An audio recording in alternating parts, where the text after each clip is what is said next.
Megan Woods. Thank you, Mr Chairman. I'm very pleased to take a call, and I'm particularly pleased to take a call after the contribution that we've just heard from the member opposite, from Alistair Scott, who seemed to be saying in his contribution that the Act is fine, except for the clause that we watered down at Select Committee. Except for the bad bits, this is a good piece of legislation, seemed to be the logic that the member was going through. He tried to lead us through a number of clauses in part 3, Mr Chairman, every clause that we could talk about except for clause 65.3.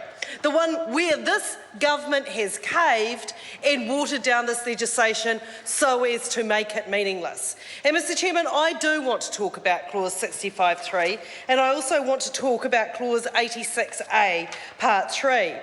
Because, Mr Chairman, these are the parts of the bill where the government has decided that workers do not have a right to have a say in their own safety in certain businesses. And this simply is not good enough. Now, if we consider the contribution that we just heard from the member, it absolutely ignores the pathway that got us to this position. That we had a tragedy in this country where workers died at work. And I think any member in this House agrees that that is not something that we as legislators should tolerate. That sparked a Royal Commission. And what were the findings of that Royal Commission? It was that workers should have a greater say in their workplace health and safety. This was the recommendation. This was the recommendation that was picked up in the legislation that was initially brought to the House.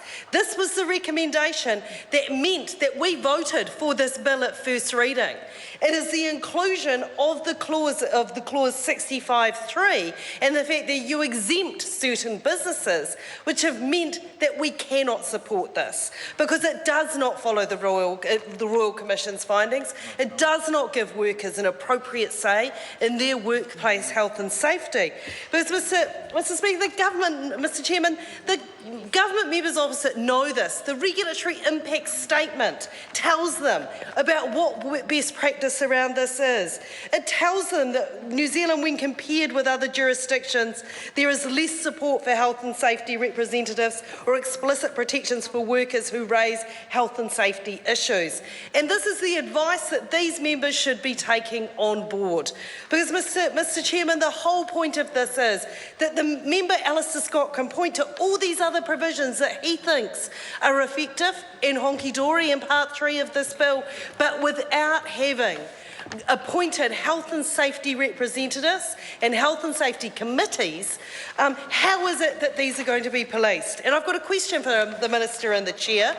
That what we have from the contributing government members who are speaking on this bill is that they seem to be telling us that it's okay because the compliance will happen through other measures. So I'd like the Minister to listen and answer the question when I ask him, is he planning to increase the number of WorkSafe inspectors who will be policing this legislation in exempted industries and in businesses with under 20 employees? Is this something the Minister has budgeted for in this year's allocations? Is there going to be something he's going to be looking for in future budgets? Because that is what government members seem to be telling us, that in lieu of having the health and safety inspectors appointed, that would be, if it weren't for clause 64.3, that there are other mechanisms to do it.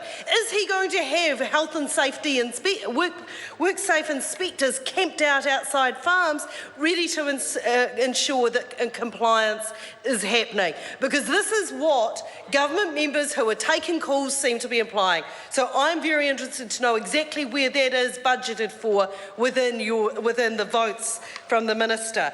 I'm really interested to know whether there will be increased WorkSafe inspectors for some of these high-risk industries. For example, pine cone collecting, that will be deemed a high-risk industry.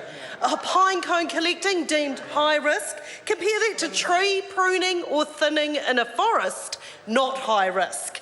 according to the Minister's classifications. My colleague has talked about curtain installation being high risk. He said it's high risk when he does it, and I have to say I have no... Mr Chairman? Mr Chairman? Chair. Mr Chair. Oh, Mr Chairman. Chair. Mr Chair, I want to